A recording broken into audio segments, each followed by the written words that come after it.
Je travaille avec des personnes très intelligentes, spécialisées dans la surveillance de la sécurité énergétique mondiale. Il est essentiel de suivre les dynamiques géopolitiques à l'échelle mondiale. Cependant, le conflit actuel avec la Russie a de nouveau révélé une vérité importante. Lorsque l'on crée des clones, il ne faut pas s'étonner qu'ils agissent comme tels, car dans la grande majorité des écoles de journalisme, on observe un biais marqué contre la Russie et tout ce qui s'y rapporte. Ce biais est si fort qu'il nous empêche de penser de manière rationnelle à son sujet. Nous avons tendance à réduire la Russie à des stéréotypes simplistes, comme les personnages de Boris et Natasha dans Bullwinkle ou les espions de Mad Magazine. Les Américains croient sincèrement que c'est ainsi que les choses se passent. Bonjour à tous et à toutes. Aujourd'hui, nous vous présentons une mise à jour importante sur le conflit entre la Russie et l'Ukraine. Plusieurs développements récents ont changé la dynamique du champ de bataille. Soyez prêts, car des évolutions majeures se produisent sur le terrain concernant les mouvements de troupes. L'implication internationale évolue également, et un nouveau coup stratégique se dessine à Zaporijjia. Comme l'a récemment souligné l'inspecteur Scott Ritter, ces événements représentent un tournant dans le conflit en cours. Examinons de plus près la situation. Dans le sud de l'Ukraine, la situation s'intensifie rapidement. La Russie a rassemblé une impressionnante force de 200 000 soldats le long des lignes de front à Zaporijjia, Dniepr et Kryvyi Rih. L'ampleur de cette mobilisation indique une opération soigneusement planifiée, bien différente des escarmouches isolées que nous avons observées précédemment. La taille et l'envergure de cette concentration de forces suggèrent que Moscou prépare cette offensive depuis des mois, voire plus longtemps. L'analyse de l'inspecteur Scott Ritter confirme cette observation. Il met en lumière que l'armée russe suit une stratégie délibérée à grande échelle. Celle-ci consiste à recentrer les opérations militaires vers le sud, dans le but de briser la résistance ukrainienne le long de la rivière Dniepr. Ce changement de focus pourrait avoir des implications significatives pour l'évolution du conflit. La Russie ne se limite pas à envoyer des soldats sur le front. Selon des rapports, elle a également préparé une logistique suffisante pour soutenir ses opérations pendant au moins 3 mois. Cela signifie que la Russie ne vise pas une victoire rapide, mais s'engage dans une campagne prolongée destinée à épuiser l'Ukraine par l'utilisation de ses troupes et de l'artillerie. Il s'agit d'une guerre d'usure, et Moscou parie sur l'épuisement des défenses ukrainiennes. Et ne vous y trompez pas, cette concentration de troupes n'est pas le résultat d'un coup de chance. Comme l'a noté le colonel Douglas MacGregor, les offensives ukrainiennes précédentes, Soumy et à Kharkiv, ont été déployées comme des manœuvres tactiques, détournant les forces ukrainiennes des lignes sud, plus vulnérables. Maintenant, avec des troupes ukrainiennes dispersées et des ressources déjà affaiblies, la Russie se trouve en position de frapper un coup décisif. Les Russes n'hésitent pas. Les bombardements se multiplient le long des lignes de front, les missiles guidés et les frappes d'artillerie ouvrant la voie aux troupes qui avancent. Des raids d'hélicoptères ont également été signalés, frappant avec précision des bastions ukrainiens. Cette force massive a pour objectif de dépasser la frontière de Zaporijjia et de sécuriser des positions stratégiques le long des rives occidentales de la rivière Dniepr. Si cela réussit, cela couperait les défenses sud de l'Ukraine en deux, les rendant presque impuissantes face aux offensives russes à venir. Avec cette nouvelle dynamique, la question n'est plus de savoir si la Russie frappera, mais jusqu'où elle ira.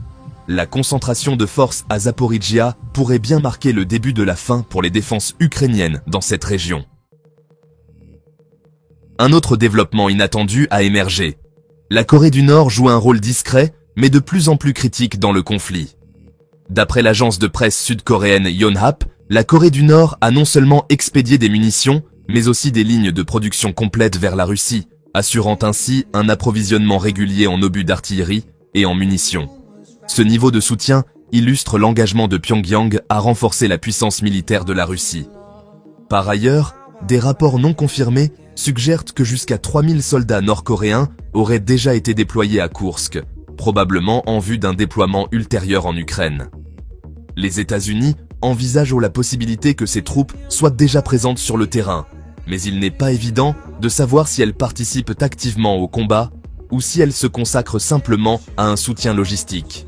Et ce n'est pas tout. Certains analystes militaires anticipent le fait que la Corée du Nord pourrait augmenter son déploiement au fil du temps. Imaginez cela, ce qui débute par un soldat nord-coréen pour 6 Russes pourrait rapidement évoluer vers 1 pour 4. Si cette tendance se poursuit, nous pourrions observer l'arrivée de dizaines de milliers de soldats nord-coréens pour soutenir les unités russes sur le front ukrainien, ce qui modifierait considérablement l'équilibre des forces en présence. Ce partenariat entre la Russie et la Corée du Nord rappelle l'utilisation par l'OTAN de sous-traitants privés sur le champ de bataille.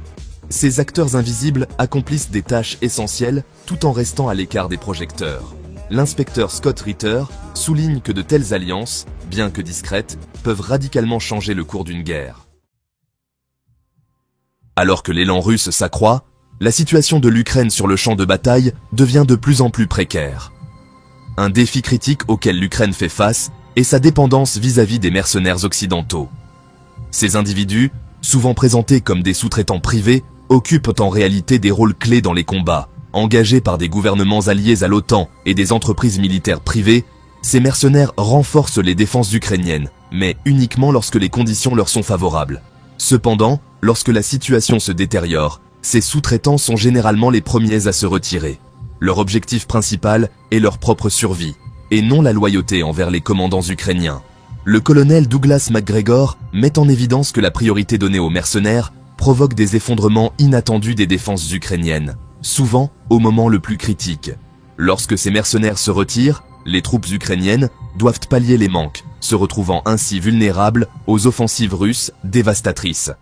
À mesure que ces sous-traitants privés quittent le champ de bataille, les commandants ukrainiens se voient obligés d'agir avec des effectifs restreints. Ils doivent redéployer des troupes d'autres zones pour compenser, ce qui affaiblit souvent d'autres lignes défensives. De plus, bien que le soutien de l'OTAN paraisse généreux, il n'est pas conçu pour une défense durable. Il demeure conditionnel et temporaire. Lorsque les combattants occidentaux constatent que la situation devient intenable, ils se retirent, laissant les unités ukrainiennes seules face à une puissance de feu russe écrasante. Les conséquences de la situation actuelle sont catastrophiques. Les troupes ukrainiennes se retrouvent souvent à tenir la ligne, juste assez longtemps pour permettre le retrait des mercenaires. Ces soldats abandonnés subissent alors toute la puissance de l'artillerie russe, des frappes aériennes et de l'avancée des unités au sol. Ce n'est pas seulement un problème tactique, c'est un problème mortel, avec des unités entières anéanties lors des retraits.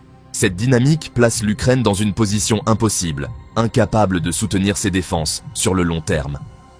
La stratégie de l'OTAN semble froide et calculée. Les mercenaires sont considérés comme des ressources jetables, mais lorsque ceux-ci fuient, ce sont les forces ukrainiennes qui en pâtissent le plus. Ces soldats doivent se battre pour couvrir la retraite, absorbant des pertes de plus en plus lourdes à chaque retrait.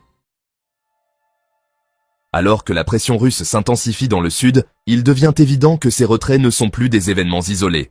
Des lignes de front entières commencent à s'effondrer. L'artillerie et le soutien aérien russe dominent désormais des secteurs clés, forçant les unités ukrainiennes à se retirer dans des circonstances chaotiques.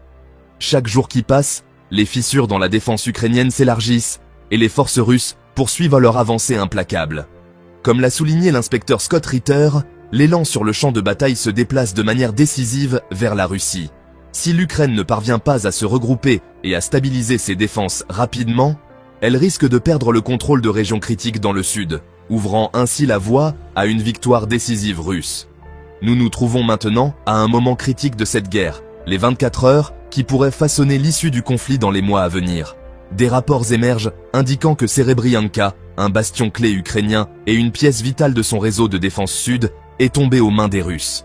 Bien que l'Ukraine n'ait pas officiellement confirmé cette perte, le déplacement des lignes de front suggère fortement que cette petite localité soit désormais sous contrôle russe. L'importance stratégique de Serebrianka est immense. En tant que partie intégrante de la ligne de défense sud de l'Ukraine, elle agissait comme un tampon crucial, empêchant les forces russes d'avancer vers des zones critiques près de la rivière Dniepr. Sa chute représente plus qu'une simple victoire tactique. Elle ouvre la voie à la Russie pour pénétrer plus profondément, coupant les lignes d'approvisionnement et isolant les forces ukrainiennes dispersées dans la région. Même les médias occidentaux commencent à reconnaître l'ampleur de ce développement. Si la Russie tire parti de cette opportunité, ses forces pourraient atteindre les rives occidentales de la rivière Dniepr, sécurisant ainsi un corridor stratégique qui couperait effectivement l'Ukraine en deux. Ce qui se déroule actuellement n'est pas seulement un changement temporaire, mais le résultat de mois de planification de la part de la Russie. La capture de Serebrianka signale le début d'une stratégie d'encerclement plus large. Les unités ukrainiennes, déjà étirées à l'extrême, risquent de se retrouver piégées, sans accès à des renforts ni à des lignes d'approvisionnement. Si les forces russes parviennent à solidifier leur position, l'Ukraine pourrait faire face à un revers tactique, ainsi qu'à un effondrement dévastateur de son front sud.